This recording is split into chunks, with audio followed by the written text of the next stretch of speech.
ఆయన లావాదేవీలు బయటపడతాయో, లేదంటే వైజాగ్లో ఉన్న రాసలీలలు బయటపడతాయో, లేదంటే బ్రెజిల్లో ఆయన కుటుంబ సభ్యులు చేస్తున్న అవినీతులు బయటపడతాయో, లేదంటే ఢిల్లీ మద్యం స్కామ్లో ఈయన పాత్ర ఏముందో కూడా బయటపడుతుందో.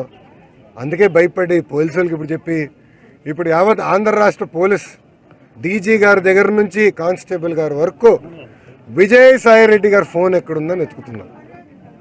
ఇది ఆంధ్ర రాష్ట్ర పరిస్థితి. అంటే సామాన్య ప్రజలు, అంటే ఒక రాజ్యసభ సభ్యుడు జగన్మోహన్ రెడ్డి గారికి చాలా దగ్గర వ్యక్తి అంటారు. అన్ని కుంభకోణాల్లో నెంబర్ 2 ఈయనే. అలాంటి వ్యక్తి ఫోన్ పోతే ఇంకా ప్రజల పరిస్థితి ఎలా ఉంటుందో ఒక్కసారి అందరూ ఆలోచించుకోవాలి. సో వాస్తవం మాట చెప్పాలంటే దొంగోడు ఇంటూ దొంగ పడినట్టు ఉంది. అది తీసుకుని నేను దొంగ కాదు సమాజం అంతా దొంగలంటే నేను చాలా చాలా బాధాకరం. ఆయన ఎందుకైనా కంగారు పడుతున్నాడు నాకు తెలియదు. అవన్నీ కూడా బయటకు వస్తే మంచిది. ఫోన్లో ఏమేమి ఉందో అవన్నీ కూడా బయటకు వస్తే ప్రజలు కూడా తెలియాల్సిన అవసరం ఉందని నేను భావిస్తాను.